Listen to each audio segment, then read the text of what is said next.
Bienvenidos a Finanzas y Abundancia. Gracias por sintonizar como cada semana.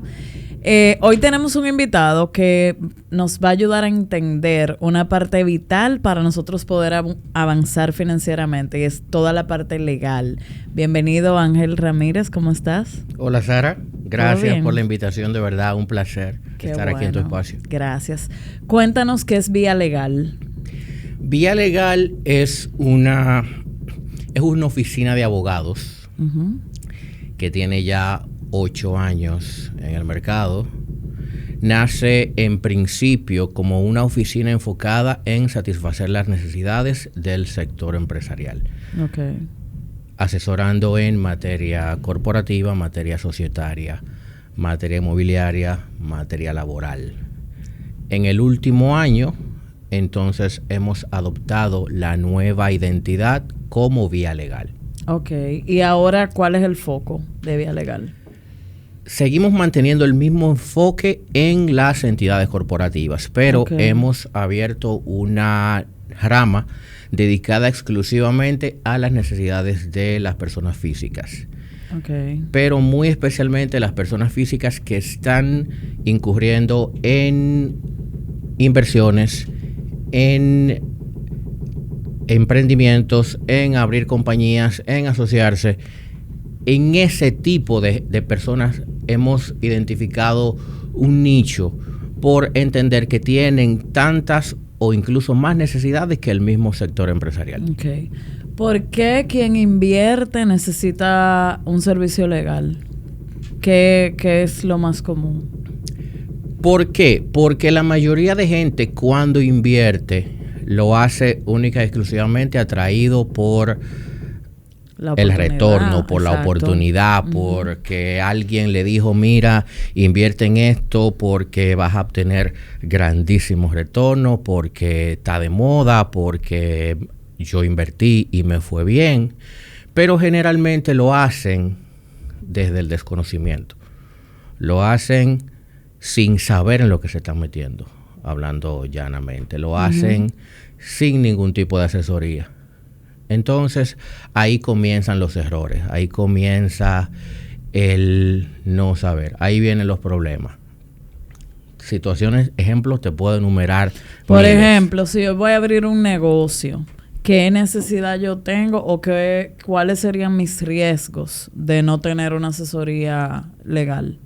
Mira, cada negocio es un mundo en sí. Okay. Lo primero es determinar cuál es la característica del negocio. Ahora bien, hay un punto común en todos los negocios, muy especialmente si te estás asociando con alguien, y es tener claro, mediante un contrato, mediante un acuerdo, dónde comienza y dónde termina las obligaciones de cada uno.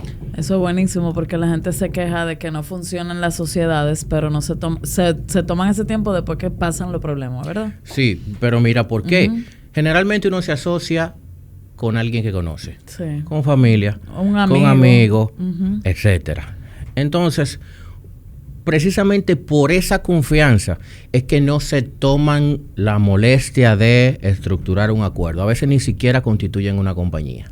Entonces, por ejemplo, tú tienes un capital que quieres invertir y tienes una amiga que es chef.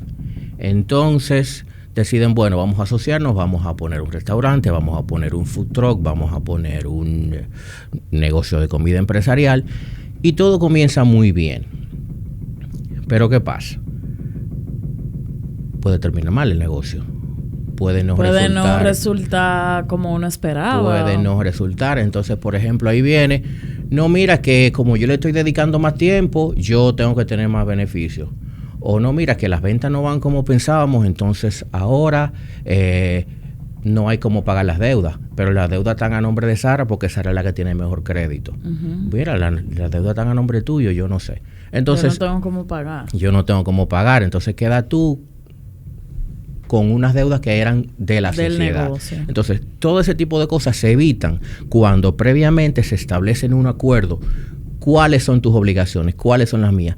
Por más confianza que haya, dice un refrán que cuentas claras conservan amistades. Ese mismo. Y familias también. Y familias. Sí. O sea, en la oficina hemos tenido casos de familias que se separan por negocios que no se estructuraron bien. Okay. Relaciones de amistad que se pierden por negocios que no se estructuraron bien. Entonces, vamos, así mismo... Y me imagino que ustedes ayudan a un emprendedor que tiene temas al separar esas responsabilidades. Ya ustedes conociendo cuáles deberían ser las responsabilidades que deben quedar claras. Claro, justamente en eso consiste en la asesoría de un especialista, en que te pueda estructurar en base a la naturaleza del negocio y en base a lo que ustedes acordaron, cómo debe establecerse esa responsabilidad dentro de un marco legal, dentro de un marco de cumplimiento, y que ante una eventualidad pues no quede a la interpretación donde comienza y donde termina el compromiso de cada uno. Okay. En cuanto a otro tipo de inversiones, como ahora mismo está el auge de negocios en trading, negocios en cripto, ¿existe una solución que ustedes brinden de asesoría legal? Mira, eso es un tema muy interesante, el negocio de las criptomonedas, el negocio del trading. La gente no se imagina la cantidad de estafas que ha habido en este país con el tema de las criptomonedas y el trading. Okay. Y la cantidad de procesos judiciales que hay ahora mismo en los tribunales con eso mismo. Son muchísimos. ¿Por qué? Por lo mismo que estamos hablando, por el desconocimiento. Porque un amigo me dijo, yo soy trader, yo estoy invirtiendo en criptomonedas, dame tu capital, 10 mil, 20 mil, 30 mil dólares, que yo estoy teniendo rendimientos de un 50% anual y yo te puedo conseguir ese mismo rendimiento. La gente no tiene idea, pero confía en el amigo y le dice toma. Al final vienen los problemas, te dan muchísimas cosas. Pero por ejemplo, ustedes ayudan a regular a nivel de contrato si alguien va a entrar en un negocio de ese tipo. Mira, ¿o cómo intervienen ustedes? Mira, te aclaro. En República Dominicana no está regulado eso como una inversión para el público. Exacto. Ni en ningún sitio, porque es justamente eso, que es descentralizado. Ni en ningún sitio, exacto. En República Dominicana, el mercado de valores y la intermediación financiera, que es lo que hacen los bancos, está regulado por las leyes y por las autoridades financieras. Exacto. Superintendencia de banco, bolsa de valores, superintendencia de valores. Correcto. Pero de lo otro no hay nada. No hay. Pero cuando tú te asesoras previamente, primero tú cuantificas el riesgo. Primero tú conoces, tú sabes a lo que estás expuesto. Porque no es lo mismo tú asumir un riesgo desde el conocimiento a cuando tú lo haces porque te dijeron, porque alguien me recomendó, porque alguien me ofreció. Hay una figura clara en materia de inversión. A mayor retorno, mayor riesgo. Eso es claro. Entonces, hay personas que, por ejemplo, se capacitan en el tema de criptomonedas del stock market. Sí, hay empresas sí constituidas aquí. Pero lo hacen para operar. Para operar a título personal. Sí, y lo no hacen para como operar con el dinero de otros. Claro, y lo hacen a su propio riesgo. Si tú, Sara, a título personal, estudiaste el stock market, decidiste abrirte una cuenta de corretaje y decidiste operar como trader a título personal, ya tú eres la única responsable de eso. Ahora, ¿dónde viene más el problema? Cuando tú entiendes que ya tú eres dura en trading y tú buscas a tus 10 amigos más cercanos, tus 10 vecinos, y le dices, denme 10 mil dólares cada uno, que se los voy a reproducir porque yo me gane tanto. Ahí viene el problema. Que hubo un momento en pandemia que sí había realmente ganancias. O sea, yo conocí a un grupo de gente que tuvo ganancias así, millonarias. Y eso era sumamente interesante y retador. O sea, conozco gente y clientes míos que tomaron dinero prestado y llegaron a tener ganancias, pero asimismo pérdida porque todo cayó. Sí, claro. Claro, porque... O sea, es un mercado donde hay mucha especulación. No es como que tú inviertes en un certificado de depósito, que tú tienes un estimado real de dónde va a parar. Eso está todo el tiempo, es muy riesgoso. Claro, es lo que te digo y te aclaro, no es que esté mal per se invertir en ese tipo de productos. Lo que está mal es hacerlo a través de otra persona que no tiene ninguna regulación, exacto, ninguna supervisión, exacto, que tú no tienes al momento de que sale mal el supuesto negocio, tú no tienes cómo reclamarle. Porque, ¿cuáles son las excusas que te dan? Mira que la crisis internacional, mira que la guerra de Rusia. No es mentira, la guerra de Ucrania. Pero, ¿y si fue mentira? ¿Y si no invirtió nada? ¿Y si fue una pirámide? ¿Entiendes? Ese es el problema. Que cuando tú inviertes con una persona que realmente no está facultada ni habilitada para eso, tú estás a expensas de cualquier explicación. De hecho, aquí tuvimos un personaje muy famoso, que todo el mundo conoce, varios, pero hay uno que conoce creo que todo el mundo, y ya sabemos cuál fue el final. Entonces no es lo mismo cuando tú fuiste donde un profesional, le dijiste, mira, me están ofreciendo este tipo de inversión, que el profesional te dice, eso no está avalado. Primero te dice, esto no está avalado, y segundo, puede evaluar. Aunque hay un local es lo de menos. Locales cerrados de empresas que operaban trading hay muchísimo ahora mismo. Pero un profesional puede hacer un due diligence incluso de esa empresa y evaluar si tiene activos, si tiene liquidez para poder responder ante una eventual situación.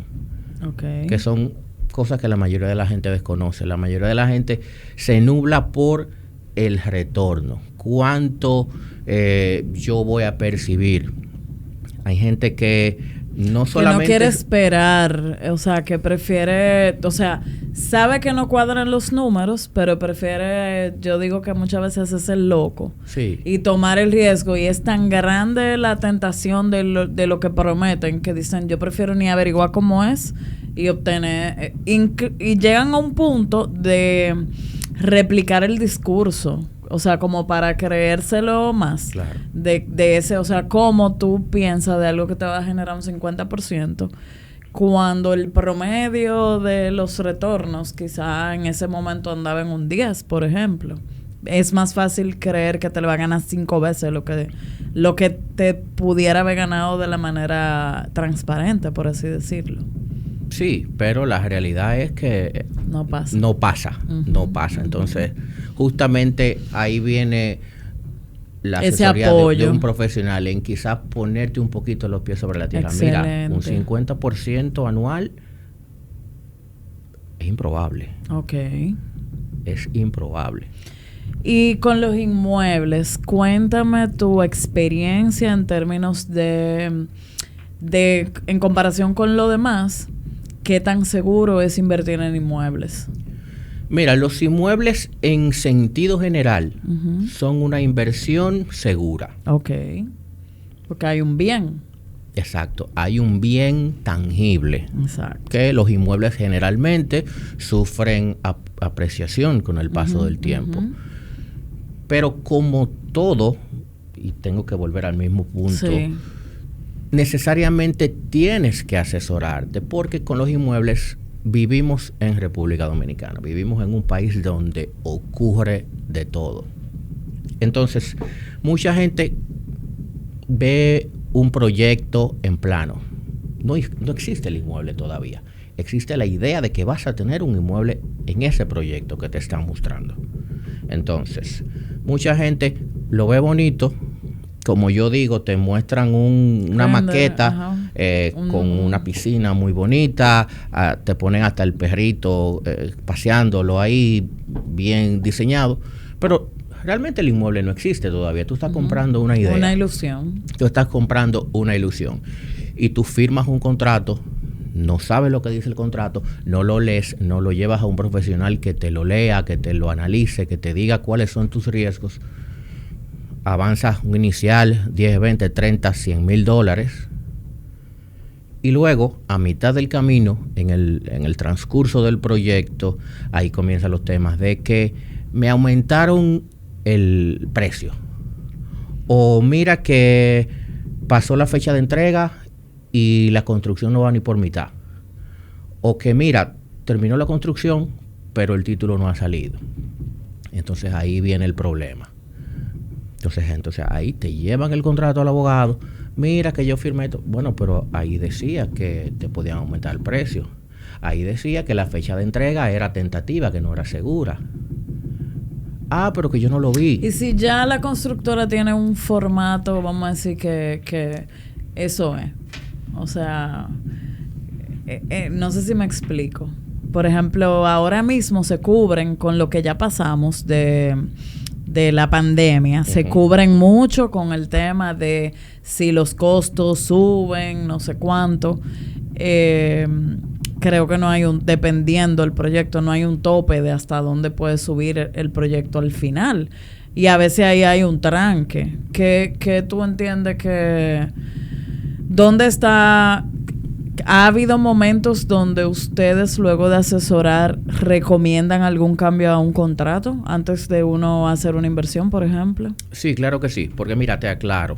Hay muchas empresas serias. Sí, si no.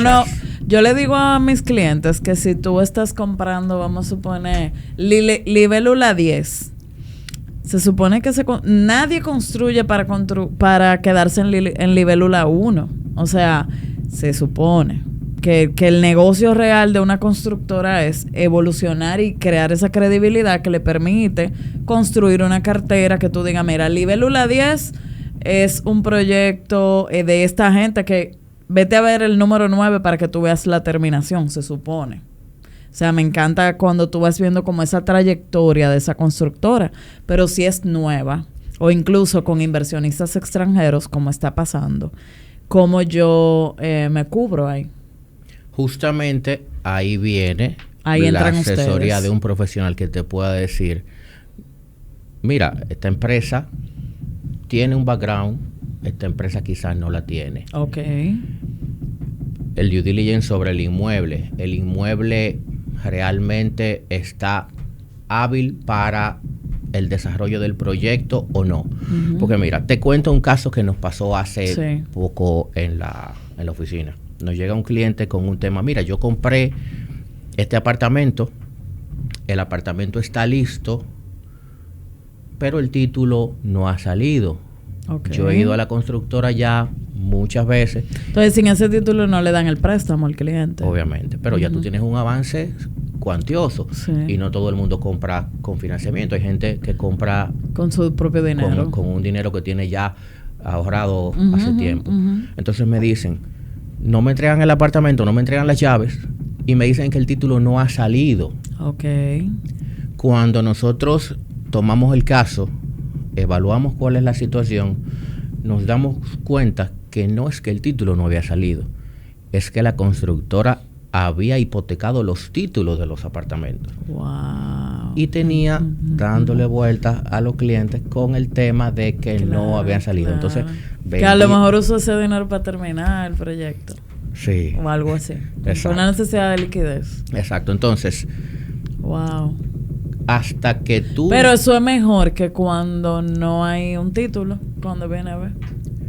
O sea, hay gente que ha comprado proyectos, sobre todo así, en la playa, y que ese título no existió nunca. No existe, claro. Por eso te digo, escenarios hay miles. Claro. Pero sucede a diario. A cada día hay un caso distinto, producto de un escenario distinto, porque la gente simplemente se ilusiona y compra. Pasa mucho con los dominicanos que viven en el extranjero. Eso te iba a preguntar. Por ejemplo, un dominicano que vive en el extranjero, ¿qué recomendación le das antes de invertir? Yo creo que desde el punto de vista legal. El que vive fuera necesita asesorarse más todavía. Ok. Porque ¿qué pasa con el que vive fuera? Generalmente compra porque vio un proyecto en las redes sociales o un brochure que le dieron en alguna feria o algo así. Y ni siquiera ha venido al país. Hace una transferencia desde allá. Le envían el contrato y se emociona tanto con el proyecto que ni siquiera lo lee. Entonces comienza a mandar transferencias desde allá, 10, 20, 30 mil dólares. A veces lo pagan completo porque son gente que tienen la vida entera trabajando. O que esperan los taxes. Sí. O momentos puntuales. Entonces, cuando viene a ver, han pagado el inmueble completo, nunca han venido al país, no saben ni siquiera dónde queda. Y cuando vienen, porque entienden que ya le van a entregar el apartamento y le van a entregar el título, resulta que el título no aparece, la construcción está por mitad, etcétera. Quizá una solución pudiera ser, junto con esa asesoría, antes de uno invertir, primero ubicarse con el mismo Google Maps, de tú ver exactamente eso que describe el título o el proyecto que realmente exista. Y lo ideal es quien vive aquí que vaya y vea el terreno antes de invertir. Porque tú a veces compras un proyecto y no te das cuenta que está al lado de un vertedero, por ejemplo. Por ejemplo. O que el título sobre el cual, o el título que ampara el inmueble sobre el cual se va a desarrollar el proyecto, tiene una litis, por ejemplo. Y los títulos... Eso no lo sabe uno jamás. Eso uno no lo sabe jamás, a menos que un especialista te haga un due diligence. Entonces, todas esas situaciones se pueden prever. Como te decía ahorita, hay muchas constructoras serias. Nosotros en la oficina le damos servicio a muchas de ellas. Y son empresas que garantizan desde la calidad de la construcción hasta la legalidad de los documentos. Y tú me preguntabas ahorita sobre el tema de los contratos que están prediseñados en su mayoría. Ajá. Cuando las constructoras responsables en su mayoría llegan a un acuerdo con los compradores cuando están bien asesorados. Generalmente hay cláusulas que se pueden flexibilizar, porque al final es una negociación de ambos lados. Al final la idea es que sea una negociación justa para las dos partes. Entonces sí, aunque en principio la empresa pone sus condiciones, generalmente hay algo que yo soy apasionada de los inmuebles, me encanta. Hay algo que no se habla mucho, pero como hay tantos esquemas nuevos de negocio. Este mismo año yo estaba viendo un proyecto en el este y te decían, esto es un condo hotel, tú no puedes desde aquí en tal tipo de en tales modelos no puedes hacer rentas cortas. Las rentas cortas se hacen solo en tal tipo de modelo y tienes derecho a usar 2 semanas al año. Entonces este proyecto es como que tú estás comprando días de hotel, pero nunca es tuyo, pero es tuyo. O sea, si tú no lees eso, estás entrando en un esquema que requisita una inversión inmobiliaria, pero tú no puedes disponer de esa inversión, y eso lo decía el contrato. Entonces, como la gente no lee, ahora hay muchos formatos, o que, por ejemplo, aquí no se permite Airbnb, y tú estás comprando para una inversión y crees que lo vas a comprar para ese esquema de negocios. O sea, todo eso uno tiene que enterarse y no luego de hacerla decir, anda, pero yo lo que quería era usar esto para rentas cortas, por ejemplo. Sí, justamente por eso la necesidad de evaluar qué estás comprando y cuáles son las características de ese proyecto en particular. Porque el tema de Airbnb realmente ha traído muchos problemas últimamente. Porque el que compra, por ejemplo, para fines de vivienda o para fines de su familia, no quiere que quizás haya una fiesta todo el tiempo en el apartamento de al lado, o que en el área común tú vayas con tus hijos y haya mucha gente. Entonces eso ha traído problemas. Por eso se está segmentando cuáles son los proyectos con vocación de vivienda y cuáles son los proyectos con vocación de rentas cortas. o de Airbnb. Y que si tú no te educas antes de hacer la operación, te puedes dejar llevar de esa emoción de que quiero hacer un buen negocio y realmente ni lo lees. Pero termina siendo otra cosa totalmente opuesta a lo que tú tenías en mente en principio. No, incluso hay esquemas que te dicen, para luego vender, la primera opción es a nosotros mismos. O sea, como cosas así, de incluso de cómo tú salirte luego de que ya compraste. Sí. Que te amarran financieramente. Sí, hay muchos escenarios que se dan. Lo que me mencionabas ahorita, por ejemplo, de las empresas que, como saben que la meta de la adquisición del inmueble es una renta, muchas empresas lo que hacen es que capitalizan esa idea. Y no está mal, lo único es que es un esquema de negocio que tú tienes que saber que estás entrando.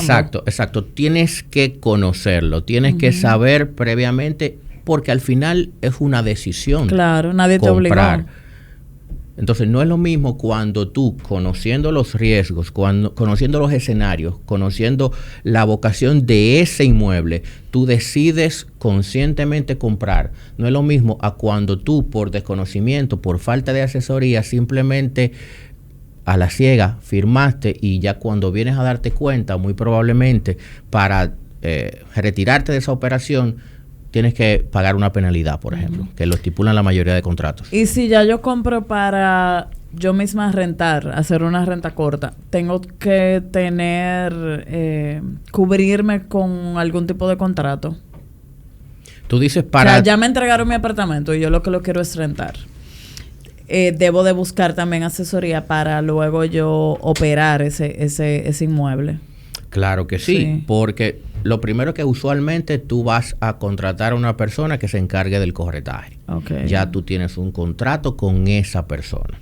O sea, lo que hay es que tratar que todas las relaciones que ampara ese negocio, yo tenga una protección de alguien que está viendo aspectos que quizás yo no domino. Lo que pasa es que donde quiera que hay negocio envuelto, donde hay dinero envuelto, hay intereses envueltos, hay cosas que no ves, hay cosas que se pueden presentar, hay cosas que tú quizás por solamente la idea del retorno monetario estás ignorando. Entonces, por eso es que a veces lo recomendable es que alguien te muestre esos detalles que no estás viendo. Y ahí entra el abogado.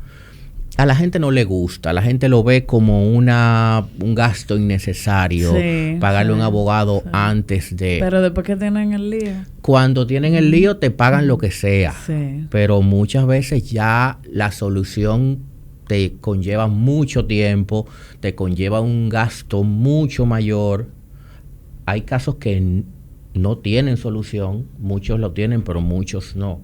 Entonces, lo ideal es, si ya tú vas a invertir una suma considerable en una operación del tipo que sea, inmobiliaria, de negocios, la que sea, invierte un poquitito más en una correcta asesoría. Ya inviertes tranquilo, ya tienes una certeza, ya sabes a lo que te enfrentas, ya sabes cuáles son los riesgos que pueden venir. Ya los analizaste, ya los cuantificaste. Y vas a lo seguro. Y también vas a estar más tranquilo, o sea, más respaldado. Claro, totalmente. Sobre todo si no vives en el país. Sobre todo. Claro. Ángel, finalmente danos un consejo, que creo que lo diste, pero danos unas últimas palabras para todo el que empieza, que es emprendedor y que quiere hacer cualquier tipo de inversión. ¿Cuál sería tu mayor consejo? Definitivamente asesorarse. Asesorarse, porque el dinero no es lo más importante que tenemos en la vida, pero es muy importante. El dinero es lo que necesitamos para todo, para la crianza de nuestros hijos, para nuestra vejez, para todo. Imagínate los ahorros de toda tu vida. Tú quizás no tengas otra vida para volver a generar ese capital. Ni la misma fuerza, ni la energía. Misma fuerza, sí. Ni la misma energía. La gente que vive fuera, que tiene la vida entera trabajando. Ese tiempo y el fruto de ese tiempo quizás no se devuelve. Imagínate que tú duraste 10, 20 años prestando servicios a una empresa, saliste de la empresa, recibiste esa liquidación, tienes una suma en tus manos que si no la administras sabiamente quizás se dificulte volver a tener un capital así en tus manos. Entonces, tienes que invertirlo sabiamente, tienes que administrarlo sabiamente. Y sabiamente implica una guía, una asesoría de alguien que vea las cosas que tú no ves. Excelente. No, pues muchísimas gracias. Yo voy a dejar aquí todos sus contactos para quien desee contactarlos y guiarse. Y muchísimas gracias por estar aquí. Gracias a ti por la invitación. De verdad fue un placer. Gracias. Señores, recuerden compartir este episodio con todo el que le pueda ser útil y llevarse el mensaje de Ángel, sobre todo precaver antes de lamentar. Gracias.